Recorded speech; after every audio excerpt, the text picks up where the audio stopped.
Hello, I'm Cheyenne. And I'm Frankie. And this is Conbini Cult. Welcome to this week's episode. How are you doing? I am good. We're in the middle of a recording marathon. Maybe you've heard us talk about this already, but... Yeah, the last 4 episodes. It is what it is. We're in the home stretch. This is the last one for today. So yeah. I'm tired, but I'm also like kind of just got shot with like more energy because I don't know, it's the last one. Not to sound like excited to go home, more just like, yay, we did it! Is like where my energy is coming from. Otsukaresama. It's been a long day. But I don't know if we explained. We're trying to film as much as possible before the baby comes. Yeah, the news is out. I forgot. Like I've probably talked about this in another episode already. So yeah. Before your maternity leave for this podcast. Yeah, so I am currently 9 months pregnant already, due in a couple of weeks. So if you've made it this far and had no idea I was pregnant, haha, fooled you. No, but you can probably see. Did you know? I'm large and in charge, and I'm ready to just pop this sucker out soon. But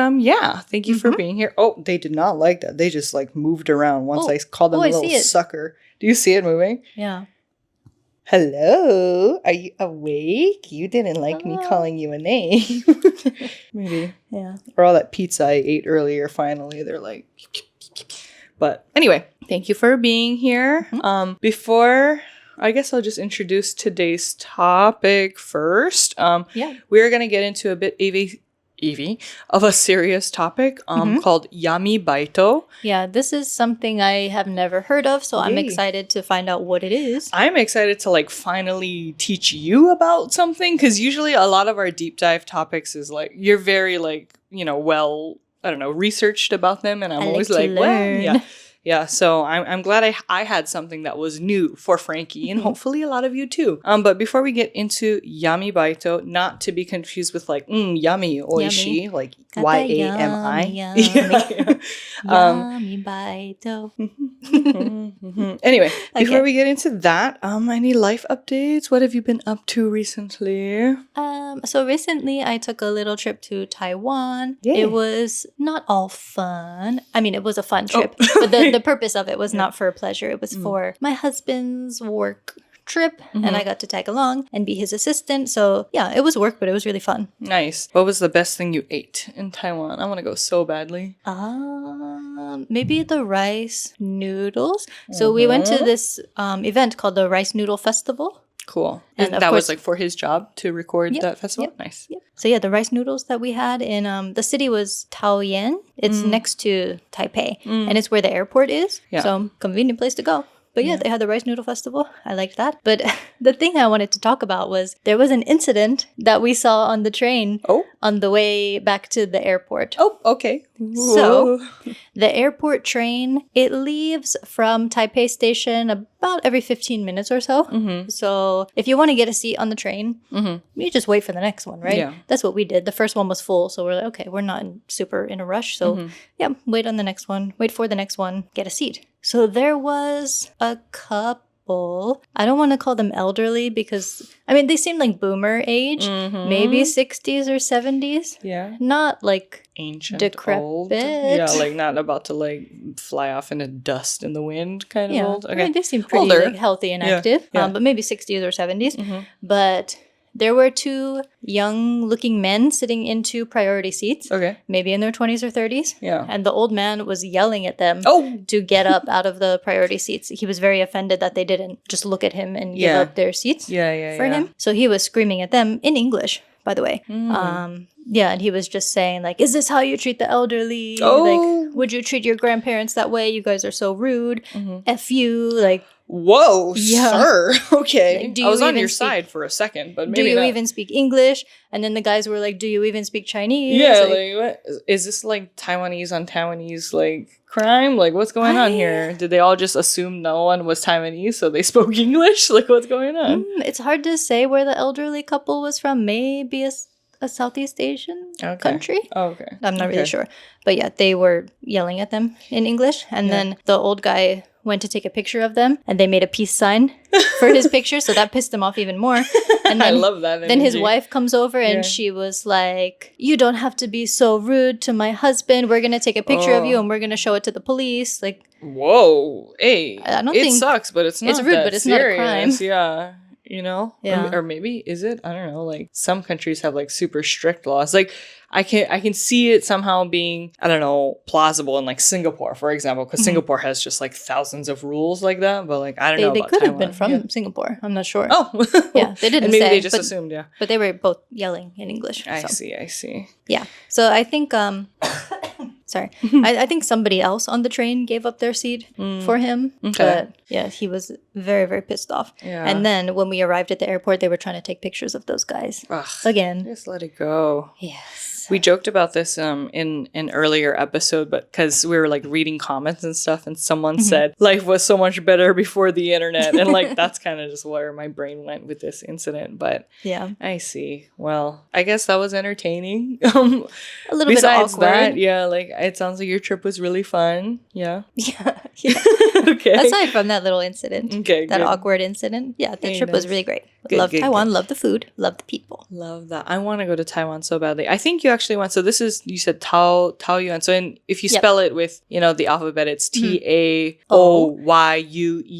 Close. Yuan. Taoyuan. Okay. I think if my memory serves me correctly, so, it probably has kanji to it, right? Yes. And so when you read it in Japanese, it's Toen-shi, like Toen City. Yeah, and the kanji is like momo, like peach. Yeah. And then like garden. Yeah. Okay, so actually where I used to work in Chiba, so Chiba is sister cities with this city in Taiwan. And that is the only reason why I know about it. So anyway, I was just like, oh, what a throwback. I haven't heard that city name in such a long time. So it was cool you got to go there and experience like a festival and all of that. But I'm glad you're back. Yeah, welcome back. Sorry, I had to take a sip of my tea. You're good. You okay? My throat is really itchy all of a sudden. We've been like yapping away today for literally 8 hours, I think. Literally.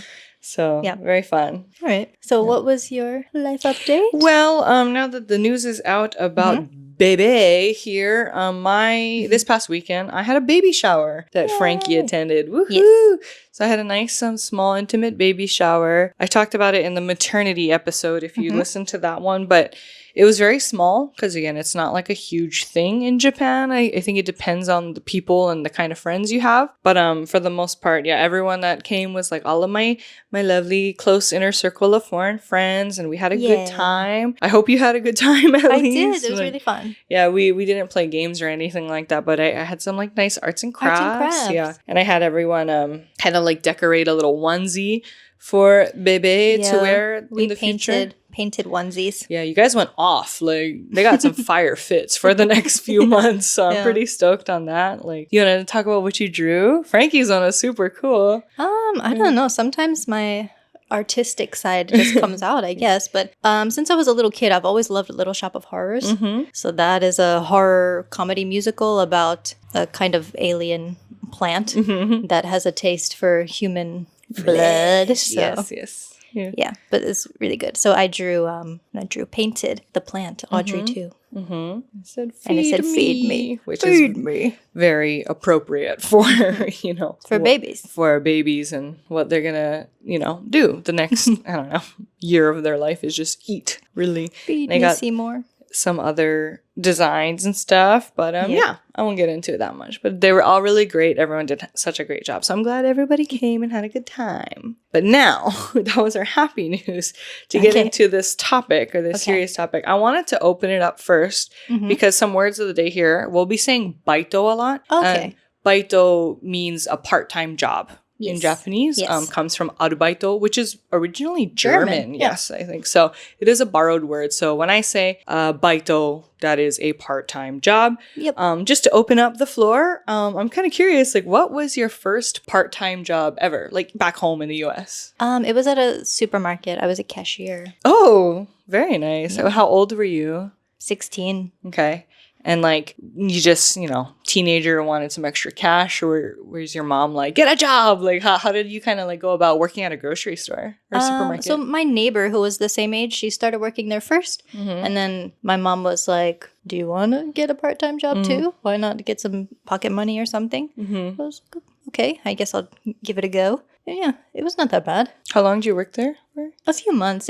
I had started over the summer. Then when the school year started, it kind of slowly faded out. I see. And then, I would have different summer jobs. I see. So out of all of, I guess that was your first part-time job. That was the first one. Yep. But like of all of your part-time jobs, I guess, do you have like a favorite one or like?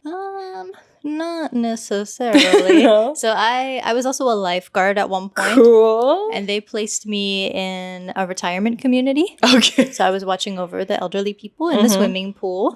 I also worked at an Urban Outfitters for a few years. We love that. That's why you're so stylish and so cool, probably. Got a very nice discount. I still have a lot of the clothes because I started part-time at Urban when I was 18. Oh, so it's like you're like done growing and stuff by that point. I'm sure a lot of your fashion sense hasn't changed, yeah? Yeah, I mean, some things might be too small for me now, but I still have like a pair of Doc Martens, for example, that I've had since I started working there. That's crazy. It's a 40% discount. Yeah. I don't know what it is these days. Yeah. But that was nice. And then I also, do you know PetSmart? Yeah. I also worked part-time at PetSmart as well. That was interesting because I worked in the small animals departments, hamsters, birds, reptiles. Very, very tame, very calm, I'm sure. Yeah, I learned a lot about small animals. Cool. I remember like if you worked at like Urban Outfitters or like Brandy Melville or whatever, you were like the so girl. Cool. Like you're so cool. So I'm sure at that time I would have been so jealous. But yeah, fun. Okay. Thank you for sharing. What was yours? Me, I worked, I guess I'll say the name of it because it doesn't exist anymore. Okay. But I worked my first part-time job ever. Yep. I worked at a frozen yogurt shop and it was called Yogurt Mama. So like frozen yogurt, and you get the cup, you put in your yogurt, you put your all your own toppings on it by yourself, and then you weigh it, and then like just depending on the weight of the cup, that's like determines the price you pay, right? And so I know because Yogurt Mama was like a very like local store in Hawaii that we had, but the equivalent to that is probably what, like a Pinkberry, a Yogurt Land or something. Yeah. And this was like my first part-time job ever. So this was in 2010. And I think 2010, that was like, who knows, maybe Yogurtland had been a thing like in the continental US for a long time. But like in this time, frozen yogurt was like booming in Hawaii. Like it was kind of new. Yeah, in New York too. Okay. So this was the year where like Froyo was like the like dessert spot, the hangout spot kind of thing. And so you were like in my town, that girl, if you worked in this yogurt shop. And so I worked there from when I was a sophomore in high school till a junior in college, basically. Oh, okay. So like 4 years or so. Yeah. And I loved working there. It was really fun. We got a lot of like, if you remember that DS game Cooking Mama, it's like a Nintendo game. I've heard of it, but I never had a Nintendo DS. Okay. Ah, wow. But it was kind of like, it sounds the same, right? Yogurt Mama, Cooking Mama. I'm not saying it is, just saying it was a nice coincidence. But it was really fun to work there. And so that was like my first part-time job, just chilling, like beeping the register and like not really doing much because everyone else does the work for themselves, right? True. Like making the yogurt. Yeah. And so it was such a fun first part-time job. After I did that, I studied abroad in Japan, and I worked like teaching part-time English and stuff to like kids in my university. And then I also worked, I had a stint like working in an Indian and like Nepalese restaurant here in Japan as a college student. Yum. Yeah. So that was really fun too. Yami baito. Yami baito. That is a yummy baito. Yeah, because I got like food and stuff a lot too. And that was my first like part-time experience in Japan. But I wanted to ask you, like, do you have any like part-time work experience in like since coming to Japan? Not in the service industry. I've only done full and part-time teaching gigs, and then of course my freelance stuff that I do now. Yeah, I see. Yeah, haven't worked at a restaurant or anything here. I never worked at a restaurant back home either, but I did work at a Starbucks. Ooh, how was that? A nightmare. That was the worst job. I bet. I heard that like the customers are horrible. Oh god, I can only imagine. Because like if you like work at Starbucks Japan, I mean, at least they look like they're having a great time, right? It does seem a lot less stressful than the US Starbucks, for example. Well, that's because like, people don't customize. Like it's not typical to customize. You don't have to ask for like anyone's name. You don't have to like call out the name when the you're memories, done. They're coming baback to me when you're done making the coffee, right? Like, and is this a myth? Like I kind of heard from someone who used to work at Starbucks US, like they got fired, I think, because they couldn't like make a coffee. Like you have a certain amount of time you have to make a drink or something, like 4 minutes or whatever. Is that true? Or was their manager just kind of like I feel like that might be true. I can see it happening in the US, right? That. Like you have like a certain time. I only lasted 3 months there. 3 or 4 months. But yeah. I've repressed a lot of it. It was that bad, huh? So bad.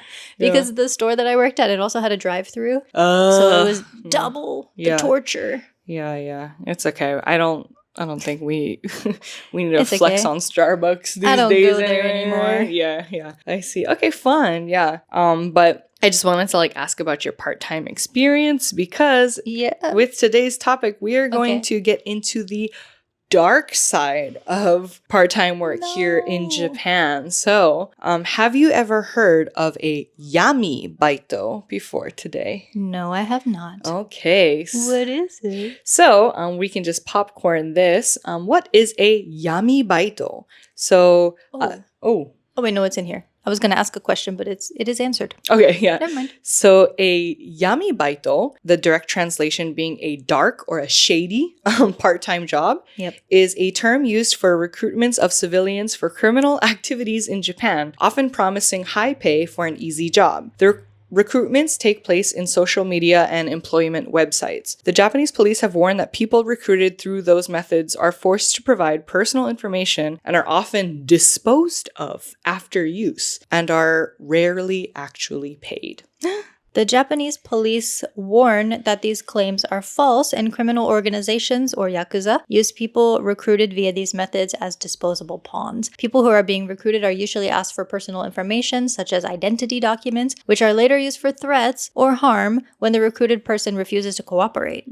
People recruited via these methods are usually young or under the age of 18. In 2023, 991 out of 2,373 arrested for fraud were recruited from social media, and 763 out of 2,373 were recruited by people they know. Types of illegal jobs in Yami Baito include drug trafficking, robbery or driving for robbers, fraud, and SIM swap scams. Yeah, so I saw that and I was like, what is a SIM swap scam? That's a tongue twister. Yeah, right. SIM swap scam. Say that 10 times fast. SIM swap scam. But anyway, a SIM swap scam, to put it simply, is also known as SIM jacking, which allows the fraudster to hijack a user's phone number, which then allows them to intercept like one-time passwords sent via text or telephone calls to the victim's number, and thus like subvert the two-factor authentication methods relying on them. So since there's so many services now that allowed password resets with only access to a recovery phone number, the scam allows criminals to gain access to almost any account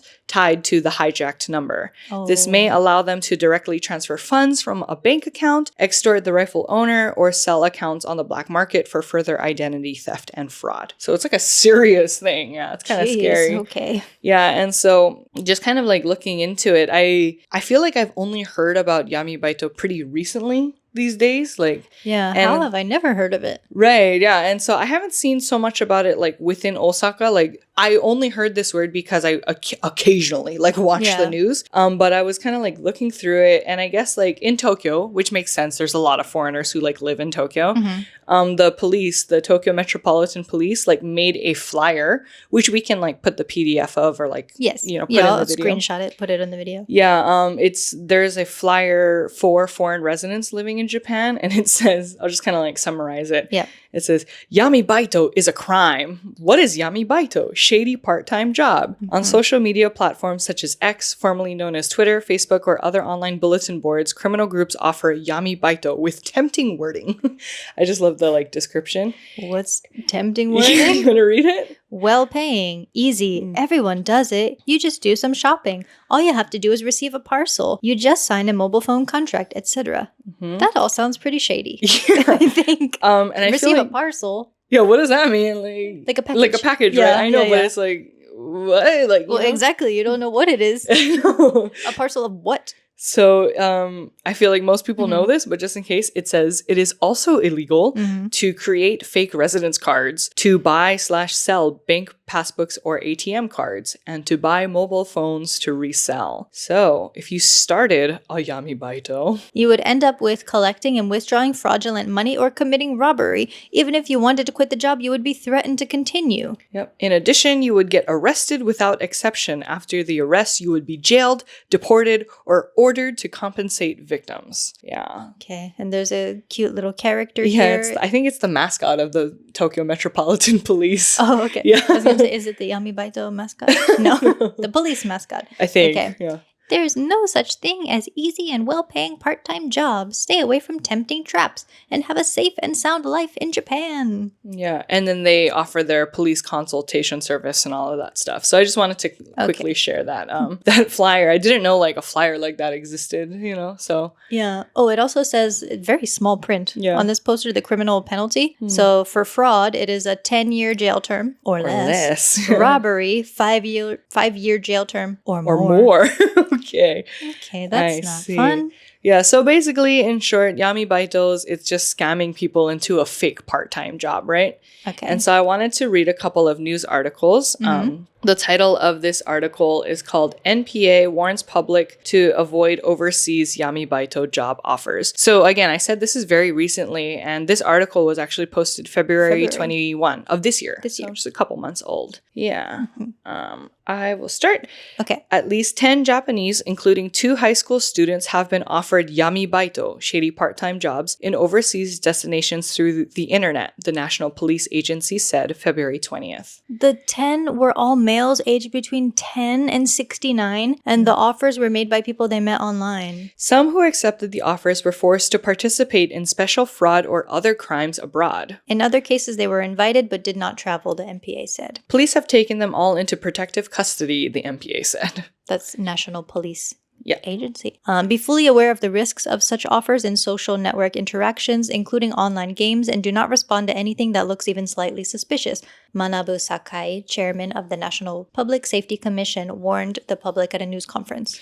The NPA confirmed the 10 cases during an examination of consultation and protection cases involving crime-related overseas travel that are handled by police in various regions. According to the NPA, victims ventured abroad after being given travel tickets and false job descriptions by strangers they met through online games or social media sites. Once overseas, they were threatened or locked up and forced to engage in fraudulent activities. According to the NPA, one such Japanese victim was smuggled from Thailand into Myanmar, where he was forced to commit fraud in a building monitored by people armed with machine guns. Jesus. Yeah. In another case, a victim who traveled to Cambodia was forced to commit fraud and was later placed under house arrest. One victim in China was ordered to commit fraud. When he said he wanted to return to Japan, he received threats that cited the name of a criminal gang, the NPA said. Another victim provided personal information to the recruiter, received a photo of a ticket to Malaysia, and then became so frightened that he consulted the police. In a well-known case, a 16-year-old high school student from Aichi Prefecture was taken to the town of Miyawadi in eastern Myanmar near the Thai border. He was ordered to impersonate a police officer in a phone scam targeting the elderly people in Japan. The boy was rescued by Thai police earlier this month and returned to Japan. He told Aichi Prefectural Police that hostages of the crime group in Miyawadi were punished with a stun gun if they failed to meet certain quotas for the fraud work. In January, the Thai police took into protective custody another Japanese male high school student, 17, who was in Miyawadi. The teen was invited to go to Thailand by a 29-year-old Japanese man who he met through an online game. So, and that's the article, it ends there. But what a trip, like 16 years old, teenagers. 17 years old, like teenagers. So I'm kind of like... This is really sad. It's really sad. It's really scary because... as someone who's like, expecting a kid, it's kind of like, it makes you fearful of like how, I'm sure phones these days, obviously you have access to like everything. And like, so for me personally, I'm like, how much crazier is it going to get with technology, right? In the next like 10, 15 years when my kid is like a teenager, right? So it's like, yeah, but you never know like who your kids are talking to or like listen or what they're watching or whatever. Yeah. They're in any kind of online gaming where there's a chat feature or there's, like you have the headset and you're chatting with people, that can be so dangerous. Yeah. So it seems like, some of these kids are meeting these people through gaming or other like social media and stuff. Mm-hmm. Oh my gosh. And I know we mentioned earlier, like, this seems like a very yakuza like affiliated organization, but I kind of wanted to know more like who actually like runs these Yami Baito scams, you know? And so I found an article we can take turns reading, but the title is Crimes by Tokuryu Anonymous Groups Pose Serious Issue in Japan. So I want to elaborate. I want to elaborate on those groups. Yeah, if you want to start. Crimes committed by tokuryu, loosely connected anonymous groups that primarily operate through social media, have become a serious social issue in Japan. They're often linked to special fraud schemes, social media-based scams, and violent robberies carried out by individuals lured into illicit part-time jobs or yami baito. Police have made capturing the ringleaders a top priority but are struggling in their investigations, largely due to the criminals' use of highly encrypted communication apps. The term tokuryu combines tokumei, meaning anonymous, and ryūdo, or fluid, reflecting the group's lack of clear organizational structure. Members are recruited through yami baito postings on social media, while the ringleaders and senior members remain anonymous. Participants are assigned specific roles for each crime, then repeatedly disperse and regroup. These groups are reportedly involved in a wide range of offenses, also included cable theft, cybercrimes, and exploitative host clubs where male companions entertain female customers. Following a high-profile string of robberies orchestrated by men known as Luffy, yes, the National Police Agency designated tokuryu as distinct criminal groups in July 2023, concluding that they do not fit traditional classifications such as organized crime syndicates. At his inaugural news conference in January, NPA Commissioner General Yoshinobu Kusunoki underscored his commitment to eradicating the scourge of tokuryu. We are determined to dismantle the illegal business model of these groups, he said.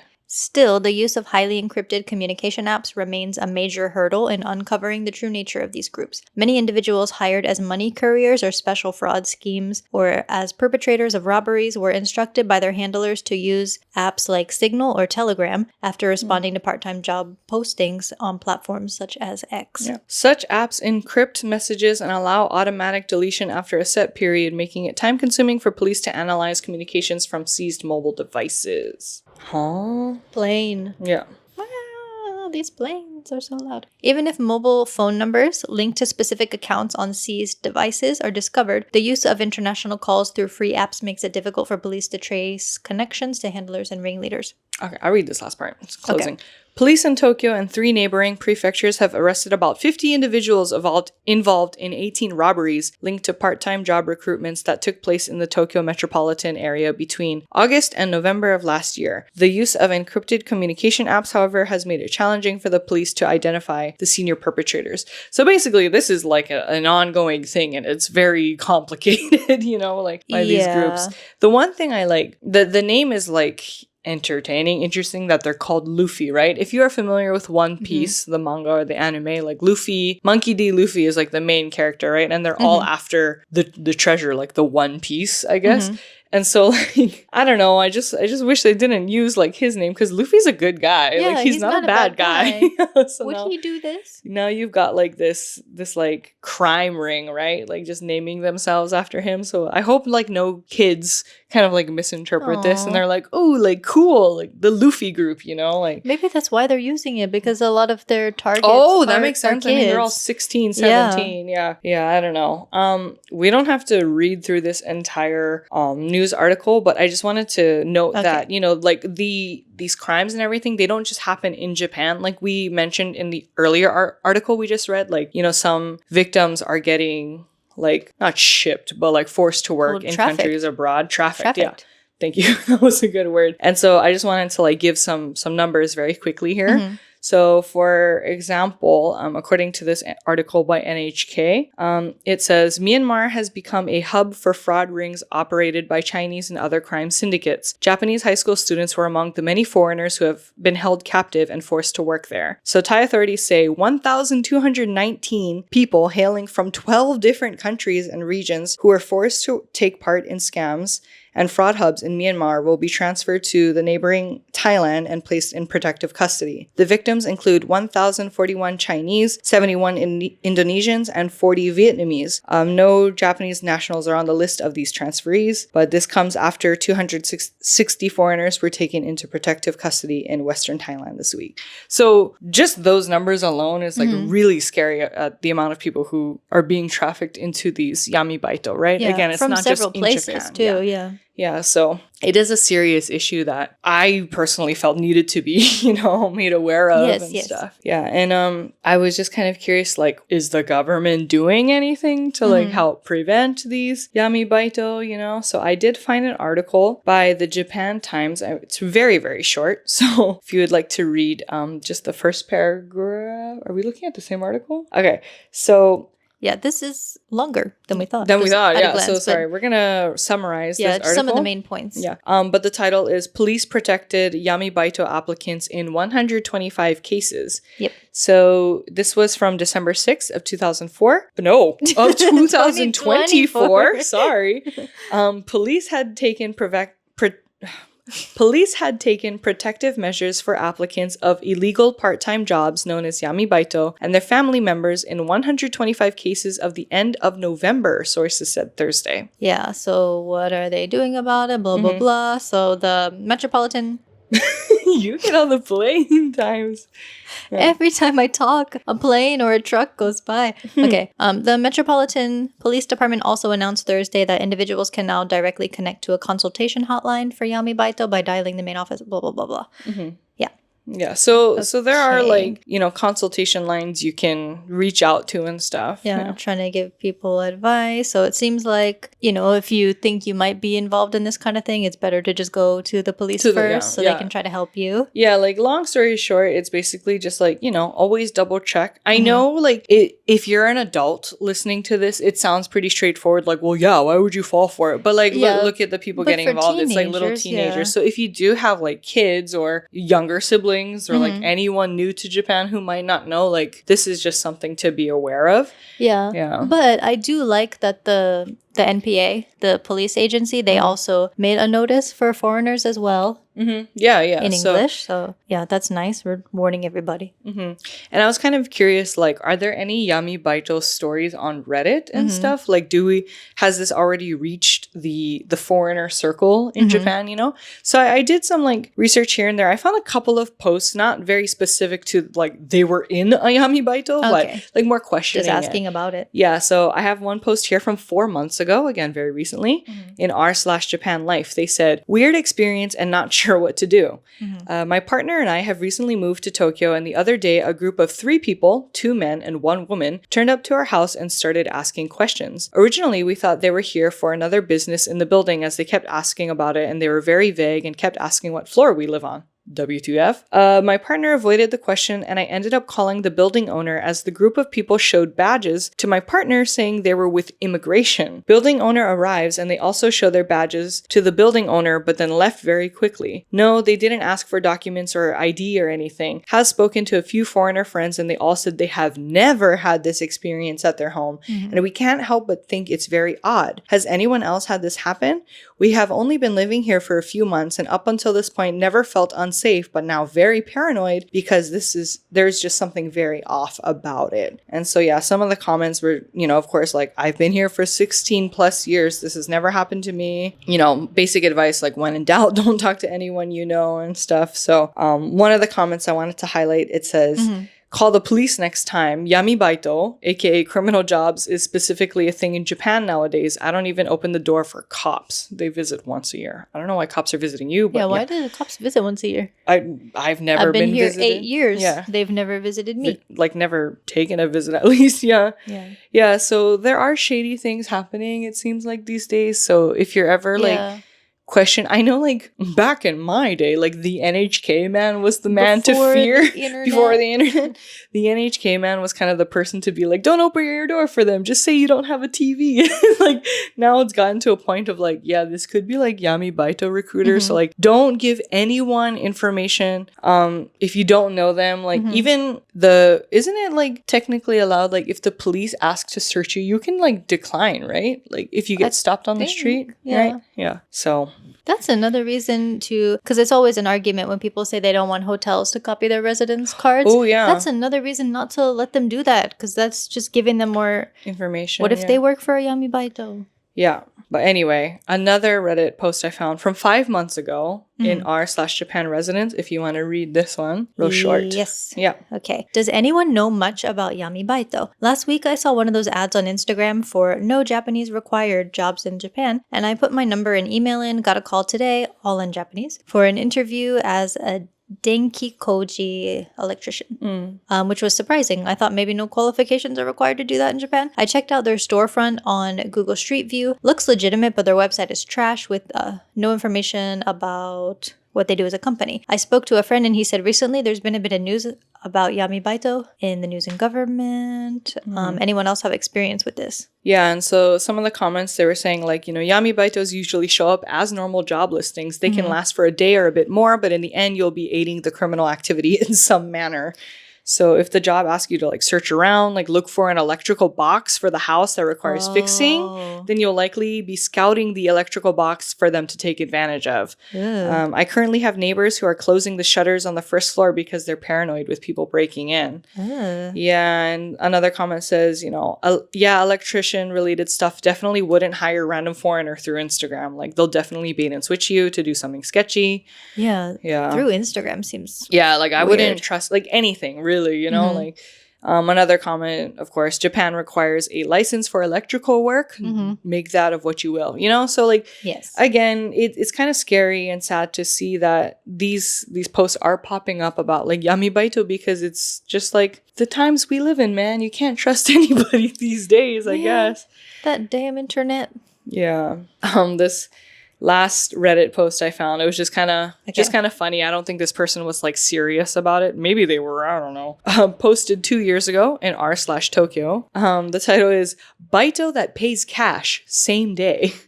I am in immediate need of money. Where can I pull up somewhere, ask for work my ass off, and then get paid in cash same day? I do not mind what kind of job as long as I am paid for. I have a valid visa, driver's license, very basic Japanese level. Thank you very much. Edit. I am talking about jobs that are 100% legal.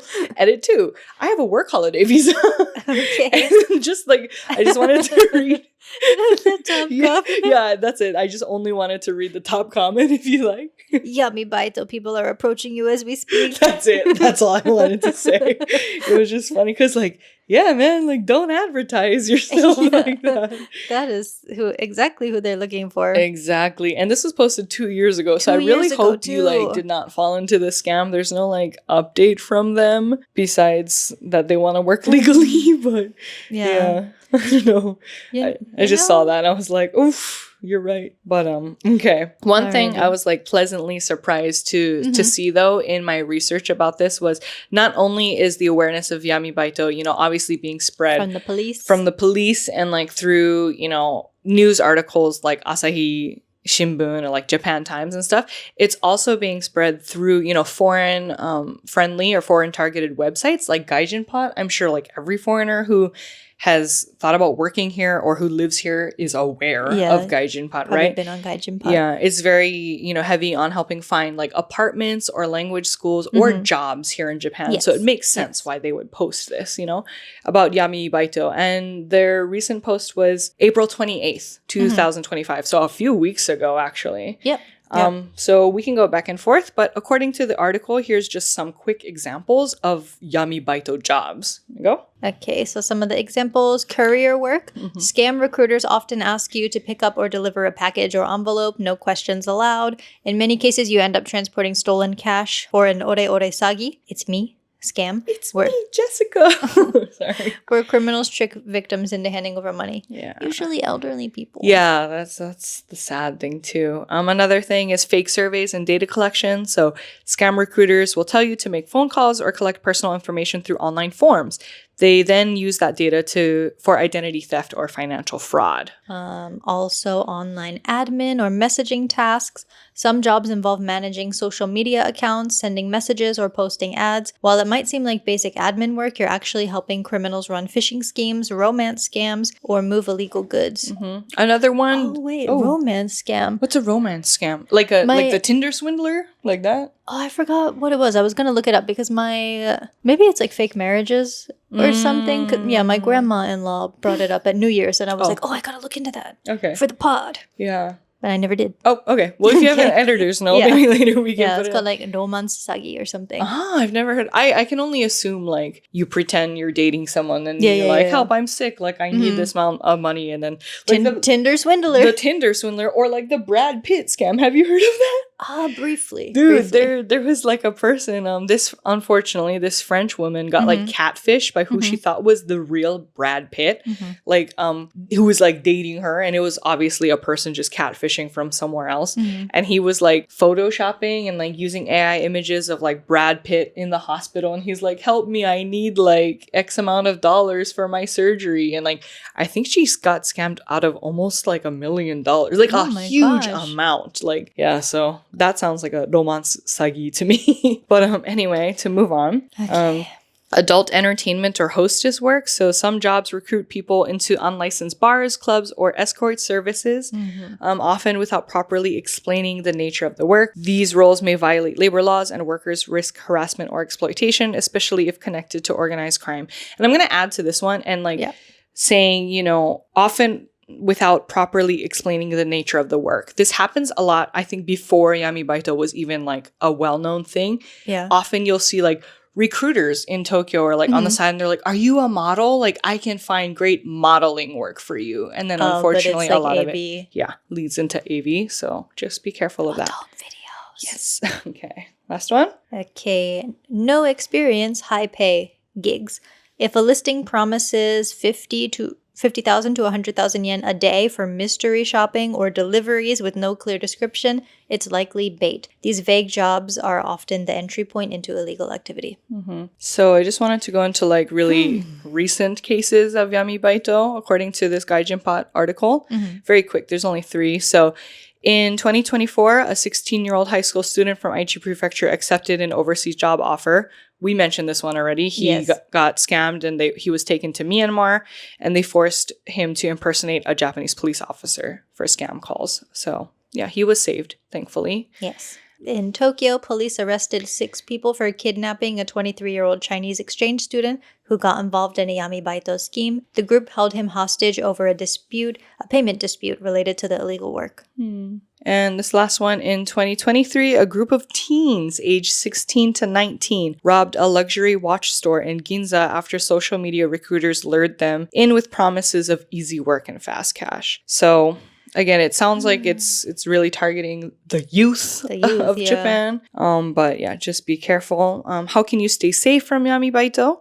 Of course, it's important to check for like these main things when applying to jobs in Japan, especially if you're a foreigner, right? So obviously, visa checks and document verification. If you run into a job that like doesn't care about your visa status or your status as a resident in Japan, it's probably shady. Just heads up. Yeah. Another one is the requirement to submit a resume. So like a basic standard when applying to a job, right? And the next one is just having an actual interview. Like, did you meet these people in person or online? Like, think about the proper steps when it comes to applying for a job. In contrast, here are some obvious red flags to watch out for. Like if it says high pay for easy work, if it promises like more than 50,000 yen a day for easy tasks, like be cautious, especially if you see no experience needed. Yeah, that's very sketchy. Yeah. So also look out for same day or large cash payments, daily pay.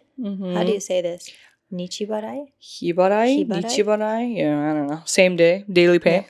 Daily pay is legit in some jobs, but unusually large cash offers with no paperwork are a major red flag. Another big one we mentioned already, recruiting via private messaging apps. So if you're asked to move to Line or Instagram DMs, proceed carefully. Real companies usually use email or official platforms like maybe LinkedIn or Indeed or something like that. Also, look out for those asking for personal information too soon. Don't give out your My Number, bank account address, or ID early on. Scammers can use it for fraud. Yeah. And also be wary if there's no website or company information out there. If there's no traceable like website, business name, contact details, don't even proceed. Just especially if they only give you a social media handle.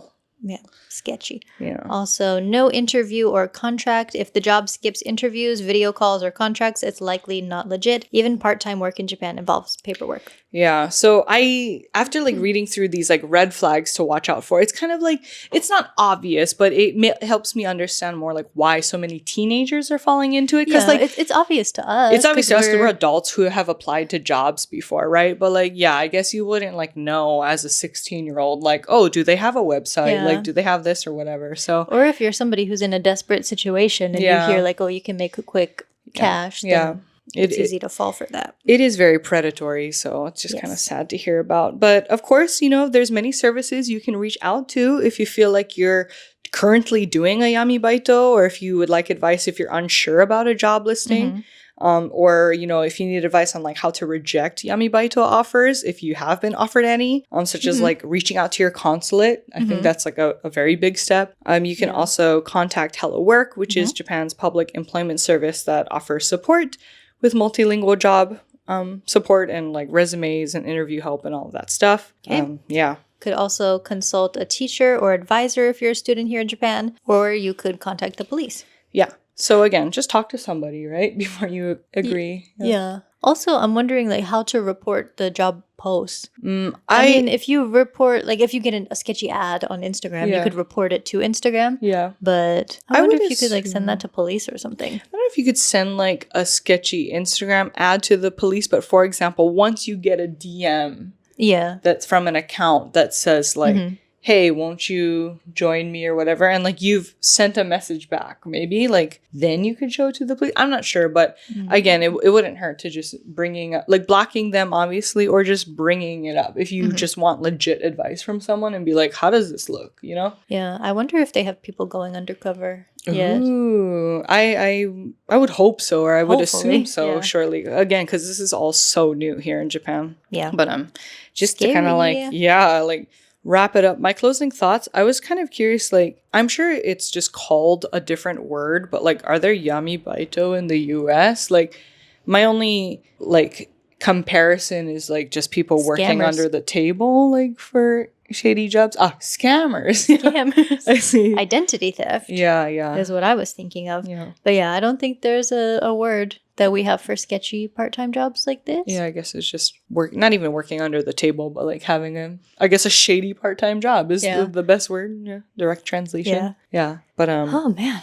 Anyway. It's a scary world out there. It is, and I just wanted to like leave a note, like with the prices of things in Japan going up, cough rice and like cabbage and everything here, and especially like being a foreigner in Japan and feeling like you only have limited job options, I understand how some people might feel like they're really like tight on cash and they just are desperate for a supplemental income. I mean, we had that dude, not to assume dude, we had that person on Reddit just like say like, I want a same day paying job, like, but 100% legal. Yeah. So people are out there, like, so I understand we're not here to judge like anyone's financial situation. So I get it, especially like if people are desperate for money, right? You never know what you're willing to get into. But again, just like, please be sure to do your own research when it comes to applying to jobs and just be careful of that yami baito. For real. Yeah. So some advice that my mom has always said, like my whole life, if it sounds too good to be true, it is. Yeah. I guess that's a good way to put it, huh? But yeah, beware of anything that is just promising too much. Too much, yeah. That same day, no love bombing. Don't let those jobs love bomb you. Yeah, the same day pay, no experience needed. Red flag already, you know. So just be careful. But anyway, I hope you learned something new. Did you learn anything new from this? I did, but now I'm scared. yeah. So I'm please, scared for the children. Yeah, that's what I'm the most scared about. I mean, I know myself. I probably wouldn't. Well, who knows, right? Like, they're probably getting more convincing. They're going to get more advanced. Yeah, like, who knows if I would fall for it. It's never happened to me before, thankfully, knock on wood. But I do fear for, like, the teens and the young people who wouldn't know. The primary targets. Yeah. So, again, look out for those posters if you see them anywhere around Tokyo, or hopefully everywhere now at this point. But the more you know. And that's all I wanted to share. All right. Stay safe out there, folks. Yes. Thank you for listening and watching. And we will see you in the next one. Okay. Bye. Yami, yami, yami, yami, yami baito.